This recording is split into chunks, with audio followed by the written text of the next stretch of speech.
mendengarkan podcast ini. Bila seseorang mengerti maksud utama atau inti utama maksud keselamatan Allah dalam Yesus Kristus, maka barulah ia dapat memahami dengan benar atau memahami lebih tepat, lebih akurat berita-berita yang terdapat dalam setiap nas, setiap ayat, setiap pasal, setiap perikop dalam Alkitab. Ia akan mengerti kebenaran-kebenaran khusus, kebenaran-kebenaran spesifik yang terdapat dalam nas-nas Alkitab tersebut. Sebab setiap nas Alkitab itu memuat kebenaran. Dan kebenaran setiap nas itu, setiap teks, setiap ayat, setiap paragraf, perikop, pasal, itu memiliki kebenaran-kebenaran khusus. Kebenaran-kebenaran khusus. Bila kita mengerti maksud utama atau maksud inti keselamatan Allah dalam Yesus Kristus, mata pengertian kita akan terbuka sehingga kita memahami dengan benar atau lebih akurat berita-berita yang terdapat dalam teks Alkitab. Setiap ayat, paragraf, perikop, pasal. Dan kita akan mengerti kebenaran-kebenaran khusus yang terdapat dalam nas-nas tersebut, serta memahami relasi atau hubungannya, juga kesejajarannya. Lalu kita akan melihat bahwa teks-teks tersebut tidak berbenturan. Ayat-ayat tersebut tidak friksi, tidak bertentangan. Ayat-ayat tersebut tidak bertentangan. Ya tentu sebagai pembicara yang menggali Alkitab dan setiap kali mengajarkan kepada saudara, saya pun juga belum sempurna. Tidak selalu tahu, sebab saya bukan maha tahu. Tetapi saya sungguh-sungguh dibuat kagum ketika saya melihat bahwa setiap ayat itu memiliki kebenaran yang khas, yang khusus. Kita bisa menemukan relasi atau hubungan ayat ke ayat, atau kesejajarannya, atau paralelnya. Dan teks-teks tersebut tidak bertabrakan, tidak berbenturan, saudara. Oleh sebab itu, yang pertama kita harus memahami benar maksud utama atau inti dari keselamatan Allah dalam Yesus Kristus. Nah, kalimat yang terakhir ini kalimat yang tidak asing kita dengar di gereja manapun. Tetapi mari kita urai, kita pecahkan, kita teliti apa sebenarnya maksud utama, maksud inti keselamatan Allah dalam Yesus Kristus. Kita harus benar-benar dengan tajam memahami isi keselamatan Allah dalam Yesus Kristus. Dan satu hal yang kita harus garis bawahi, satu hal yang harus kita garis bawahi, dan itu tidak menyenangkan, tetapi ini kebenaran, bahwa keselamatan Allah dalam Yesus Kristus benar-benar tidak bertalian langsung dengan pemenuhan kebutuhan jasmani. Bukan tidak bertalian langsung. Bukan tidak bertalian sama sekali, tapi tidak bertalian langsung dengan pemenuhan kebutuhan jasmani atau hal-hal lahiriah. Saya mengerti bahwa seseorang yang sungguh-sungguh masuk dalam proyek keselamatan Allah dalam Yesus Kristus, hidupnya pasti terwarnai atau diubahkan. Juga menyangkut pemenuhan kebutuhan jasmani atau hal-hal lahiriah dalam hidupnya. Tetapi kita jangan mencoba menghubungkan karya keselamatan Allah dalam Yesus Kristus dengan pemenuhan kebutuhan jasmani secara langsung. Jadi kalau di dalam Perjanjian Baru kita menemukan kesan, fakta historis. Karya keselamatan Allah dalam Yesus Kristus bertalian langsung dengan kebutuhan jasmani bangsa Israel atau umat Yahudi pada waktu itu. Itu harus dipahami sebagai sesuatu yang situasional, sangat situasional. Hal itu tidak bisa dikenakan sepanjang masa dan di segala tempat. Kita tidak boleh picik, naif, kemudian jadi bodoh, dan fatalnya menjadi sesat. Kita harus berhikmat oleh pimpinan Roh Kudus, cerdas dalam pimpinan Roh Kudus. Saudara perhatikan, saudaraku, beberapa peristiwa yang ada dalam Injil yang jelas menunjukkan bahwa Tuhan bukan mau tampil gagah-gagahan supaya ia diakui sebagai hebat. Sama sekali tidak. Kalaupun Tuhan menyembuhkan orang sakit, kalaupun Tuhan memberikan makan kepada ribuan orang, itu semua dalam kerangka Injil diberitakan tanpa gangguan. Sebab Tuhan harus dengan mulus menyampaikan kebenaran-kebenaran Injil itu. Demikianlah orang-orang Yahudi pada waktu itu yang sangat duniawi. Pola pikirnya sangat manusiawi. Tidak akan bisa dengan mudah mendengar apa yang diajarkan Tuhan Yesus. Tuhan harus membuktikan. Alkitab mengatakan bahwa Bapa menyertai dia, supaya orang mengakui bahwa ia berasal dari Allah. Dan itu muncul dari bibir Nikodemus di Yohanes pasal 3. Jikalau bukan Tuhan yang menyertai Anda, Anda tidak akan bisa melakukan hal-hal ini. Jadi saudaraku sekalian, mujizat-mujizat yang dikerjakan Tuhan sangat situasional. Mujizat-mujizat untuk pemenuhan kebutuhan jasmani itu sangat situasional. Kalaupun itu bisa terulang dalam kehidupan orang Kristen di suatu tempat atau di masa tertentu, amin, bisa. Tetapi itu tidak akan berlangsung secara umum, terus-menerus demikian. Sangat situasional. Saudara bisa membuktikan nanti pengkhotbah-pengkhotbah, pembicara-pembicara yang Tuhan karuniai, karunia-karunia mujizat, itu ada saatnya grafiknya menurun. Buktikan. Maurice Cerullo, T.L. Osborne, buktikan. Mulai mengalami kemerosotan. Ketika Maurice Cerullo datang ke Indonesia pertama tahun 1979, 1980, itu luar biasa mujizat. Orang yang di kursi roda saja langsung jalan. Tetapi hal itu tidak terulang setelah Maurice Cerullo datang kedua, apalagi ketiga, apalagi keempat. Demikian pula dengan ketika Benny Hinn pertama datang di Indonesia. Luar biasa. Tetapi berikutnya biasa saja. Padahal berikutnya yang hadir jauh lebih banyak dari yang pertama, kedua. Saya bukan tidak percaya mujizat, tetapi kita harus memandang mujizat secara bijaksana.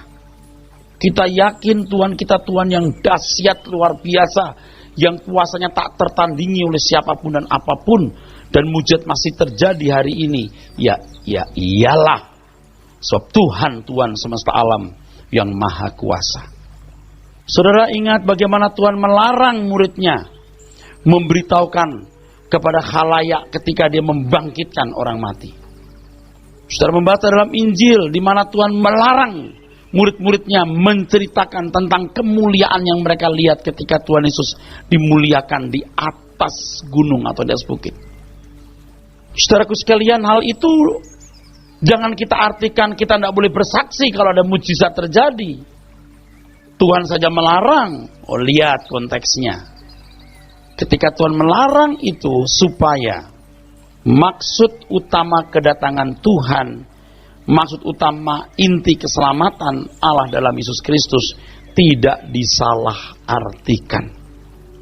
Jadi kalau seseorang menghubungkan karya keselamatan Allah dalam Yesus Kristus, ya, menghubungkan secara langsung dengan pemenuhan kebutuhan jasmani, maka bangunan berpikir mengenai keselamatan tersebut menjadi rusak sama sekali.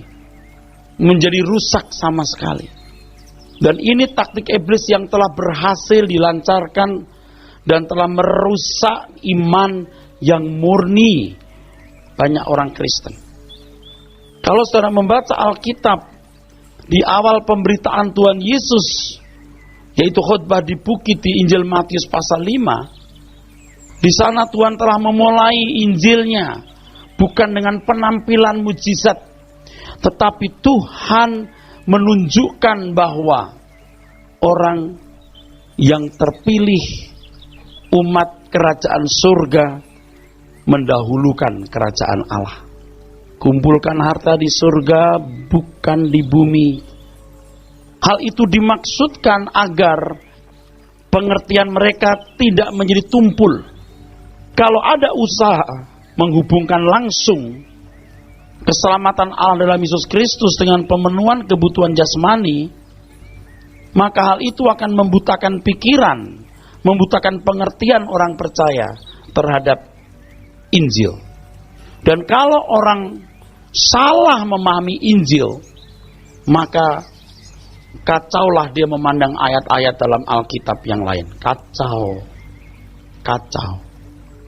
Kita baca Matius 5 dulu. Matius pasal 5, saudaraku, ayat 19. Matius pasal yang kelima ayat yang ke-19 berbunyi demikian.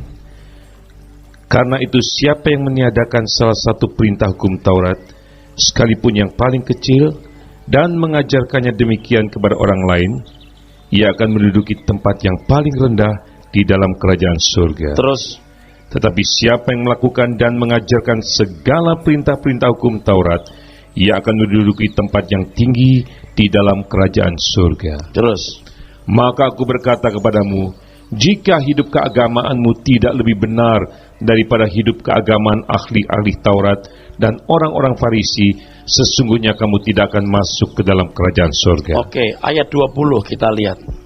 Jika hidup keagamaanmu tidak lebih benar dari hidup keagamaan ahli Taurat dan orang-orang Farisi, sesungguhnya kamu tidak akan masuk ke dalam kerajaan surga. Ini sebuah suasana baru dalam hidup keagamaan. Saya minta kita break sebentar, saudara. Jangan kita cepat-cepat melewati ayat ini. Jadi hidup keagamaan bagaimanapun dahsyatnya itu, tidak ada artinya. Saudara harus membawa diri saudara kepada suasana zaman itu. Ahli Taurat dan orang-orang Farisi itu benar-benar setengah malaikat. Benar-benar terhormat. Dan apa yang dikatakan Tuhan Yesus ini terkesan bombastis. Kalau hidup keagamaanmu, dalam teks aslinya dikayusunen, kebenaranmu tidak lebih dari ahli Taurat dan orang Farisi ini, kamu tidak masuk surga. Menjadi orang Kristen, menjadi orang percaya, itu masuk proyek ini. Jadi hidup orang pasti jadi susah. Jangan diartikan susah menderita, yang kemudian sudah menjadi takut. Percayalah bahwa damai sejahtera Tuhan yang melampaui segala akal akan mengawal langkah kita. Amin. Jika hidup keagamaanmu tidak lebih benar dari hidup keagamaan ahli Taurat dan orang Farisi, sesungguhnya kamu tidak masuk surga. Saudaraku sekalian, ini melampaui keberagamaan. Ini melampaui keberagamaan. Jadi ketika saudara menjadi orang percaya, saudara harus masuk ke wilayah itu. Saya mengerti di sini hadir Bapak Ibu yang punya problem pendidikan. Saudara berkata, wah, saya tidak berpendidikan tinggi. Dengar khotbahnya Pak Era, saya kadang-kadang nggak nangkep ya. Tetapi kalau saudara duduk terus di sini nangkep nanti nangkep. Masa Pak? Dari 100 yang saya sampaikan, mosok 15-10 nggak nyangkut. 10-15 nyangkut, diakumulasi membuat Anda jadi bijak. Saudara punya problem rumah tangga, masalah istri, suami, anak, orang tua. Saudara punya problem ekonomi, hutang piutang segala macam. Saudara punya segala problem yang lain. Kalau problem-problem ini saudara usahakan untuk menemukan jalan keluar, Anda nggak sempat belajar untuk menjadi seorang yang melebihi ahli Taurat dan orang Farisi. Nggak sempat. Di Ibrani pasal 12 meninggalkan beban dan dosa dan menatap Tuhan Yesus sebagai teladan contoh kita. Ibadah disertai rasa cukup. Oke lah kalau kita pernah bersalah. Karya keselamatan Allah dalam Yesus Kristus kita tawarkan dengan menghubungkan secara langsung pemenuhan kebutuhan jasmani. Oke lah. Tetapi mari kita bertobat dan kita perbaharui. Saudara bayangkan ya. Saudara renungkan ya. Begini. Waktu Tuhan Yesus datang. Mengajar dia. Pertama dia memberitakan Injil. Dia pinjem perahunya siapa? Petrus. Betul? Dia mengajar. Dengan perahu itu. Gilir mudik dia mengajar. Tanpa mikrofon, tanpa sound system. Habis ngomong di sini, kalimat yang sama diulang di sana. Boleh jadi begitu. Karena belum tentu sekian ribu orang bisa mendengar suara Tuhan Yesus itu. Seberapa hebat pita suara Tuhan Yesus pada waktu itu. Pasti Tuhan Yesus akan, tidak akan lebay, menyamakan diri dengan orang lain. Kalaupun lebih keras ya, lebih kerasnya tidak sampai 10-20 kali lipat gitu. Kalau begitu ditulis dalam Alkitab, suara Tuhan menggelegar bagi halilintar dalam jarak 2 km orang bisa mendengar. Tidak ada berita itu. Jadi Tuhan pasti bicara dengan otot-otot leher yang muncul gitu, saudara. Mengajar dia. Setelah mengajar dia menyembuhkan orang sakit. Tapi dia pagi-pagi sudah muncul mengajar lagi. Hal itu dilakukan, saudaraku, untuk meruntuhkan bangunan pola berpikir yang salah dengan memberikan pengajaran tersebut. Sebab bila orang mengerti pengajarannya, maka orang memiliki iman yang benar. Coba kita lihat Roma 10 ayat 17. Ayat yang ke-17 berbunyi demikian. Jadi iman timbul dari pendengaran, dan pendengaran oleh firman Kristus. Ulangi, Pak. Jadi iman timbul dari pendengaran, dan pendengaran oleh firman Kristus. Ayat itu singkat tetapi pesannya kuat. Mengapa pesannya kuat? Biasanya saudara membaca Alkitab firman Allah, firman Tuhan, firman Allah. Di sini firman Kristus. Pernahkah saudara bertanya, kenapa menggunakan rematos Kristo? Firman Kristus. Pengajaran Kristus. Dulu juga saya membaca ayat ini, saya lewati saja, saudara. Saya lewati saja. Tapi sekarang saya perhatikan betul kenapa menggunakan kata rematos Kristo. Kenapa? Iman datang dari pendengaran oleh firman Kristus. Ini soal iman, ini soal penting. Iman datang dari pendengaran dari pengajaran Kristus. Saudara, Israel memiliki kehidupan iman yang berpusat pada Yahweh. Pada dasarnya cara mereka mengisi iman mereka itu adalah tidak memiliki Allah lain. Tidak melakukan ritual kepada Allah lain. Mereka menyembah Allah Yahweh dengan ritual yang Tuhan berikan lewat Musa yang tertulis dalam kitab Imamat. Orang Ibrani katakan atau sebut sebagai Hukim. Yang kedua, mereka mengisi iman mereka kepada Yahweh dengan melakukan hukum Taurat. Hukum Taurat itu dipecah-pecah, diurai menjadi syariat yang mereka kenal sebagai misi patim, undang-undang sipil. Sampai perempuan haid saja diatur itu. Dan mereka mengisi kehidupan imannya itu dari itu.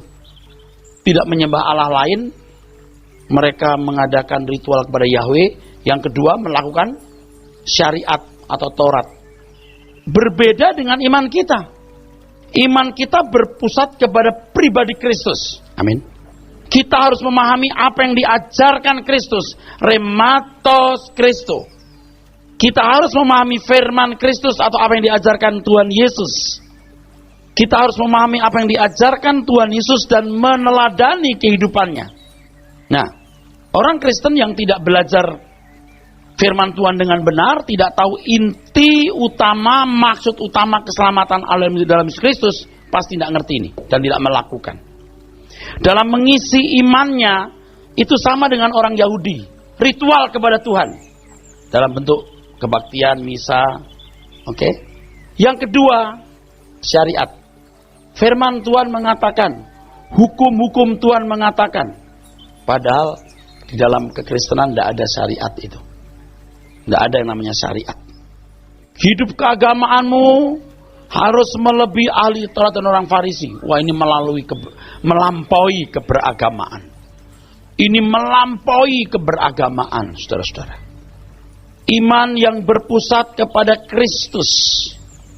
Filipi 2 ayat 5 kita baca sampai 7. Ayat yang kelima berbunyi demikian. Hendaklah kamu dalam hidupmu bersama menaruh pikiran dan perasaan yang terdapat juga dalam Kristus Yesus, yang walaupun dalam rupa Allah, tidak menganggap kesetaraan dengan Allah itu sebagai milik yang harus dipertahankan, melainkan telah mengosongkan dirinya sendiri dan mengambil rupa seorang hamba dan menjadi sama dengan manusia. Oke. Iman kita berpusat kepada pribadi Kristus, bukan kepada Tuhan yang diterjemahkan dengan seremonial atau ritual, lalu mencari-cari syariat atau hukum-hukum untuk dilakukan sebagai orang Kristen. Saya katakan berulang-ulang bahwa kehendak Tuhan tidak cukup diwakili dengan kata-kata, kalimat atau hukum. Tidak cukup. Tuhan mau kita ini sempurna, mengerti apa pikiran dan perasaannya, dan mengenakan pikiran dan perasaan tersebut. Dan ketahuilah saudara bahwa kita memiliki roh Allah yang diperkenan menyatu dengan kita.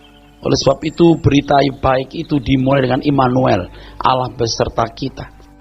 Dengan roh yang ditaruh dalam hidup kita, kita dimampukan memiliki pikiran perasaan Kristus. Itulah yang dikatakan dalam Yohanes pasal 1 ayat 12 dan 13. Yang menerimanya diberi kuasa supaya menjadi anak-anak Allah. Jadi imannya orang Yahudi dengan imannya orang Kristen itu beda. Artinya kualitasnya beda. Itulah sebabnya tanpa ragu-ragu Tuhan Yesus berkata, jika hidup keagamaanmu tidak lebih benar dari hidup keagamaan ahli Taurat dan orang Farisi, kamu tidak masuk surga. Ini melampaui keberagamaan, melampaui segala syariat. Nah, inti keselamatan Allah dalam Yesus Kristus adalah usaha Tuhan mengembalikan manusia kepada rancangannya. Dan rancangan Tuhan adalah setiap individu memiliki pikiran dan perasaan Tuhan, mampu berbudi pekerti Tuhan. Tidak ada peluang, kesempatan, pijakan untuk menghubungkan karya keselamatan Allah dalam Yesus Kristus ini dengan pemenuhan kebutuhan jasmani. Ayat 12, Filipi 2, 12. Ayat yang ke-12. Hai saudara-saudaraku yang kekasih, kamu senantiasa taat, karena itu tetaplah kerjakan keselamatanmu dengan takut dan gentar, bukan saja seperti waktu aku masih hadir, tetapi terlebih pula sekarang waktu aku tidak hadir. Iya, kerjakan keselamatanmu. Itu sambungan dari Filipi 2 ayat 5 sampai 7. Jadi setelah kita menjadi anak-anak Tuhan, punya komitmen untuk tidak reject, tidak menolak Tuhan Yesus, kita masuk proses untuk memiliki kehidupan yang lebih dari ahli Taurat dan orang Farisi.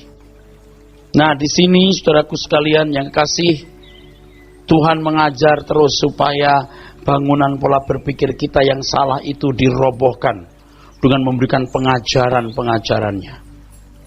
Kalau saudara mengerti atau menghayati hal ini, maka pemenuhan kebutuhan jasmani tidak menjadi masalah. Tetap kita bekerja, tetap kita cari nafkah, tanpa keserakahan. Kita baru ngerti apa yang dikatakan Tuhan, asal dan makan pakaian cukup, baru ngerti. Kenapa sih konyol begitu? Oh, ternyata begitu. Nah, saya dan saudara akan makin mengerti kalau Injil diberitakan untuk menjawab pemenuhan kebutuhan jasmani secara langsung, itu pekerjaan setan. Ini orang-orang yang tenggelam di situ di bonsai, tahu di bonsai? Ya dikerdilkan mestinya sampai di Bogor, tapi cuman dibawa sampai Cibubur. Udah Cibubur aja. Itu mah bukan kekristenan, bukan. Kekristenan bukan demikian. 2 Korintus 10 ayat yang kelima. 2 Korintus 10 ayat yang kelima. Ayat yang kelima berbunyi demikian. Kami mematahkan setiap siasat orang dan merubuhkan setiap kubu yang dibangun oleh keangkuhan manusia untuk menentang pengenalan akan Allah. Kami menawan segala pikiran dan menaklukkannya kepada Kristus. Saya mengerti mengapa Paulus ngajak debat-debat di Areopagus, tempat perdebatan. Panggil orang Yahudi, nih saya kasih tahu kebenaran itu begini. Dia mencoba merobohkan itu benteng-benteng pikiran keangkuhan manusia, bangunan pikiran yang menentang kebenaran. Nah, saudaraku sekalian, jadi di sini pengertian itu penting sekali. Saya ulangi ya, kalau binatang bisa dijinakkan, karena binatang itu juga punya pikiran, saudaraku, bisa dijinakkan dengan hukum, dengan pukulan, dengan cambuk, ya. Kalau nurut dikasih upah. Manusia pun punya pikiran, karena manusia juga diambil dari debu seperti binatang. Tentu pikiran manusia lebih cerdas. Manusia juga bisa dijinakkan dengan hukum. Dan jangan heran kalau orang bisa menjadi baik karena hukum. Karena peraturan orang itu bisa jadi baik. Karena peraturan orang bisa menjadi santun. Karena peraturan orang bisa menjadi orang yang beradab. Tetapi anak Tuhan bukan diatur dengan hukum. Tetapi mekanisme atau prosesnya adalah Tuhan mati di kayu salib, memutuskan ownership, pemilikan iblis atas seseorang. Lalu Tuhan memberikan rohnya. Maka Tuhan mengatakan, dahulu kamu mati, sekarang kamu hidup. Artinya apa? Tuhan memberikan roh itu yang memampukan pikiran roh kita. Sebab manusia bukan hanya dari debu yang punya pikiran, tapi juga punya roh dari Allah. Dan Tuhan mau roh Allah, roh yang diberikan kepada manusia ini mendominasi, menguasai kehidupan. Dan makanannya adalah firman Tuhan. Matius pasal 4 ayat yang keempat. Manusia hidup bukan hanya dari roti, tapi dari setiap firman. Di sini bedanya sangat tipis dan hampir tidak bisa dibedakan.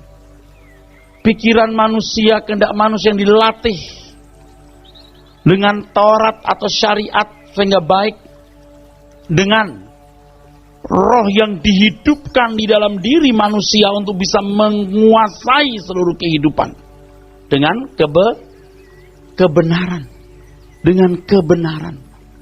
Saudara, kalau membaca satu persatu kalimat-kalimat yang diajarkan Tuhan Yesus, luar biasa. Tuhan gak mengajarkan begini, hei perempuan, jangan pakai rok mini. Enggak.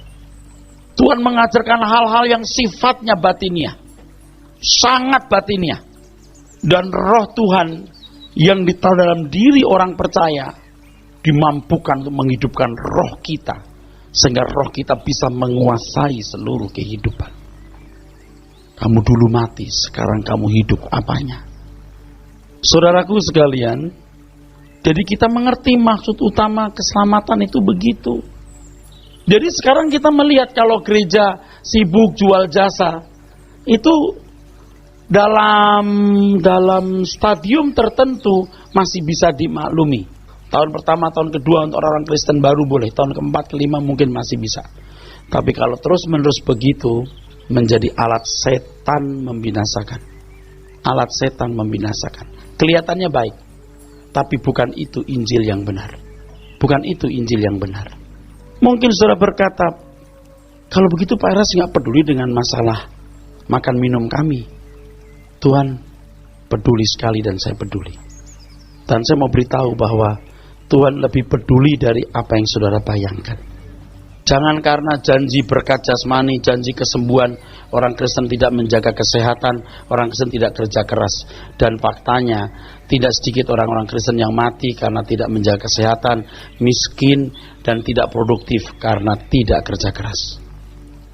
Kalau ada yang kaya diberkati, wah diangkat-angkat tuh, lihat berkat Tuhan atas dia. Padahal ada orang-orang non-Kristen lebih banyak. Sungguh saudara, itu penipuan. Itu penipuan. Setelah saya doakan, saudara, bisnisnya dia maju sekali. Siapa? Si A. Lalu B, C, D, F, G, H, I, K, L, M, N yang banyak lain gimana? Dari 100 orang 5 sukses, yang 95 sukses materi loh. Itu kejam. Itu kejam. Itu penipuan. Itu penipuan. Itu penipuan, saudara. Cuman gini, nanti pasti akan terbuka penipuan itu. Hanya sayangnya sudah makan korban. Makan korban. Orang-orang sudah terlanjur bodoh, bahkan mungkin ada yang sudah mati dan masuk neraka. Seperti yang saya jelaskan baru-baru ini, kita selalu fokus kepada Abraham, ya. Berkat Abraham, betul nggak? Dari kacamata orang yang tidak mengerti kebenaran Alkitab, kebenaran Injil, berkata apa? Berkat jasmani, betul? Padahal, ya, anak cucu Abraham sudah kaya-kaya banget.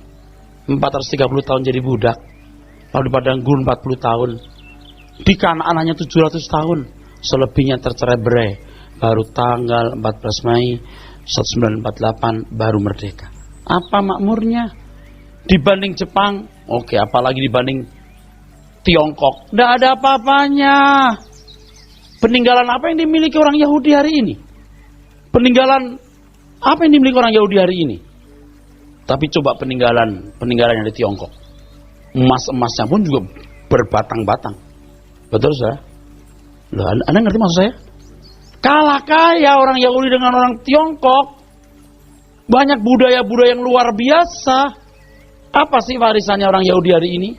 Secara finansial hampir tidak ada, cuman karena orang-orang Kristen ya mengaku dan mempercayai bahwa Yesus punya tanah air, kita datang ke tanah airnya dah. Gitu. Padahal kalau saudara nggak pernah ke Israel pun juga nggak apa-apa. Itu gersang dan panas.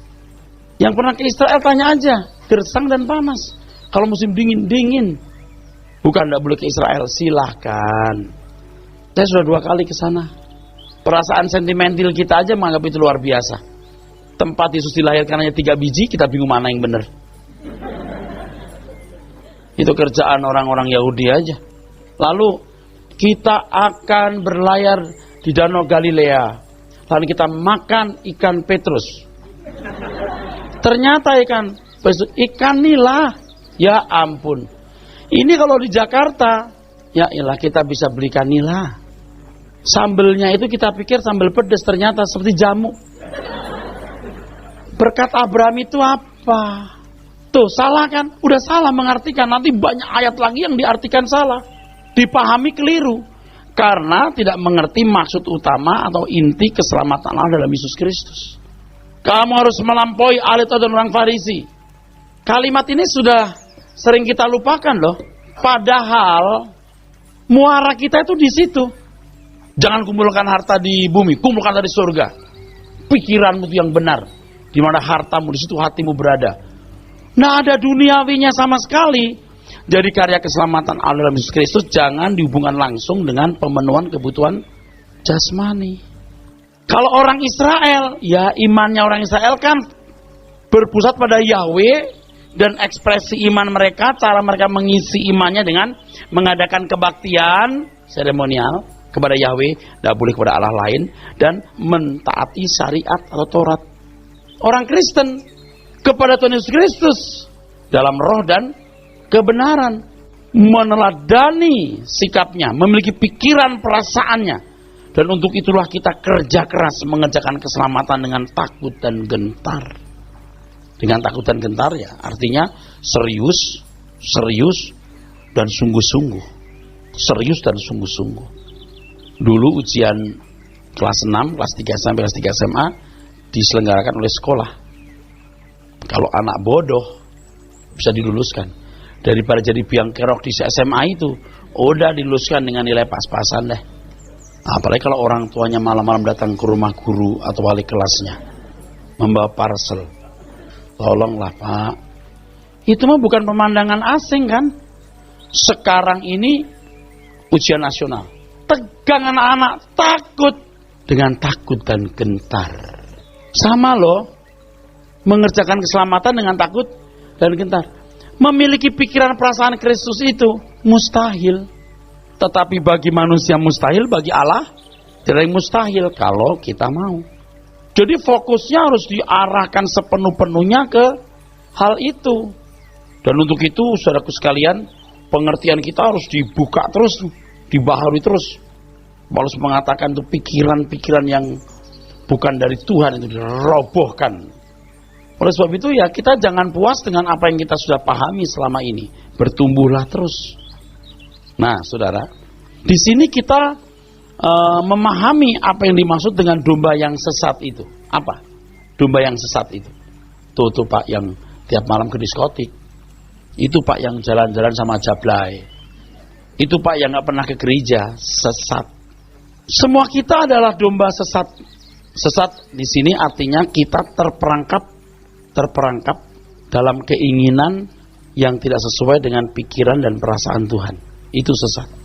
Jadi ada yang sesat di luar kandang, ada yang sesat di dalam kandang. Nah sekarang yang sesat dalam kandang siapa? Tolong angkat tangan. Pasti tidak ada yang mengangkat tangan karena merasa tidak sesat. Tetapi kalau pikiran saudara, perasaan saudara tidak sinkron dengan pikiran perasaan Tuhan, itu masih sesat. Egosentrismu, egoismu, dengan segala nafsu ingin dihormati yang terselubung maupun terang-terangan, dan fokus pada keindahan dunia, itu sesat. Nah, mengurai kesesatan ini setengah mati. Itu belum diurai yang ditawarkan kok pemenuhan kebutuhan jasmani.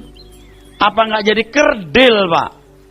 Yang sadar saja mau berubah dan bertobat susah, apalagi yang tidak mau bertobat. Saudara yang gampang tersinggung, gampang marah, mau menang sendiri, itu sesat sebenarnya. Cuman sesatnya tidak jauh-jauh. Bila dia masih mau belajar kebenaran, digarap, inilah yang namanya menjala jiwa. Mengembalikan kita ke kandang domba Tuhan itu bukan hanya di gereja. Dulu pengertian kita bawa gandum ke gudang Allah. Artinya kalau orang di luar gereja masuk gereja, udah membawa gandum ke gudang Allah, mengembalikan domba-domba yang sesat.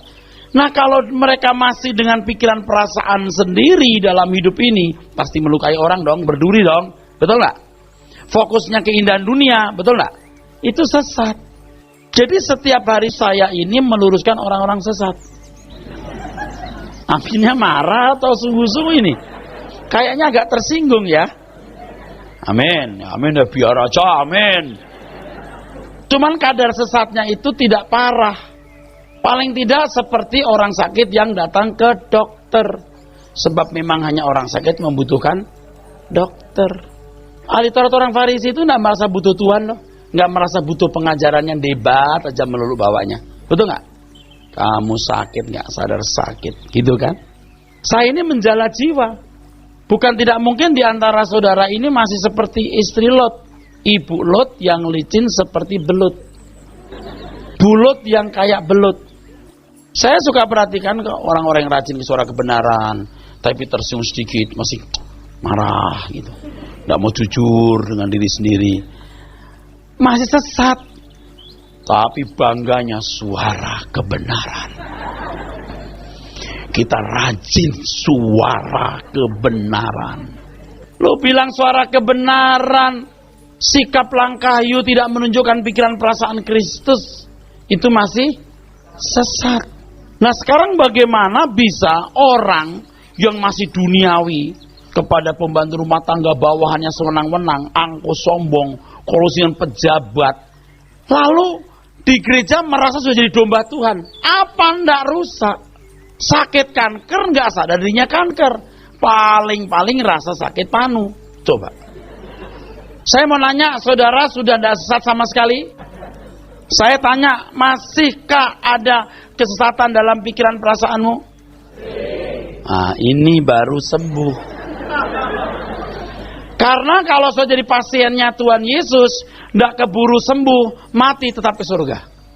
Cuman ada grade-nya. Itu, tidak bisa suara kebenaran. Kamu datang suara kebenaran, tapi watak karakter model begini, mungkin memang selamat. Tapi bagian cleaning service. Saya sering lihat kok, saya masih lihat sombong-sombongnya minta ampun gitu. Aduh, laganya nih orang. Ya udah, saya nggak bisa ngomong, cuman ya diam aja deh. Dari perkataan-perkataannya menunjukkan yang dia memang belum ditemukan Tuhan atau menolak ditemukan Tuhan. Nah, kalau sampai aktivis pelayan Tuhan masih begitu, ilah. Mau bagaimana nih jemaat yang dilayani? Masih sesat begini jadi konselor. Waduh, capek deh. Lu mau ngomong apa? Saudara percaya nggak banyak jemaat sesat? Ada nggak aktivis yang sesat? Ada nggak pendeta yang sesat? Wah, kepahitan sama pendeta. Kok you makin keras bilang ada itu loh. Kalau jemaat ada, aktivis ada, pendeta ada. Loh, saya yang paling tersinggung nih kayaknya nih. Tapi karena saya tidak mau sesat, saya nggak mau tersinggung, ya udah dah. Biar Tuhan yang berperkara di antara kita. Jadi keselamatan dalam Yesus Kristus pada dasarnya usaha Tuhan mengembalikan manusia kepada rancangannya. Wah, itu melebihi ahli Taurat dan orang-orang Farisi. Jadi nggak ada waktu buat memikirkan dunia, itu nggak ada waktu. Kalaupun bekerja keras, bisnis, cari uang, harus dong, harus. Anak harus sekolah, kita perlu punya rumah, naik mobil, dan mendukung pekerjaan Tuhan serta menjadi berkat bagi banyak orang. Tetapi tanpa serakah, tanpa keserakahan. Aku kerja, kalau untung sekian, waduh ganti mobil nanti ya. Aku mau untung sekian, kalau punya duit, aduh aku pinta ganti rumah nih. Bukan tidak boleh ganti rumah, ganti aja kalau Tuhan izinkan. Tuhan kan juga suka saudara tinggal di tempat di mana nggak banjir tiap kali hujan. Tetapi yang punya rumah tiap kali hujan dan belum berkesempatan punya rumah di tempat di mana tidak banjir, tidak apa-apa. Nikmati saja rumah yang kebanjiran terus supaya Anda lebih merindukan kerajaan surga yang ada banjir. Loh, kok bisa aja? Kok bisa aja? Bener nggak, Pak? Kalau orang seneng terus itu bisa lupa Tuhan, Pak. Pak, apakah mesti harus pakai cara begitu ya, Pak, supaya kita ini kapok? Ada orang-orang yang harus kapok lewat begitu. Model-model orang kayak begitu tahu siapa? Saya. Cuman saya sudah lewat masa-masa itu dan saya nggak mau digebuki lagi. Saudara ini ya, banyak yang bisnisnya nggak maju-maju, hidup sekarang tak mau. Ini tanah yang subur menerima benih suara kebenaran. Tapi kalau belum sembuh betul, begitu kaya, sombong. Waktu susah, duit nggak ada, miskin, ke suara kebenaran rajin banget naik.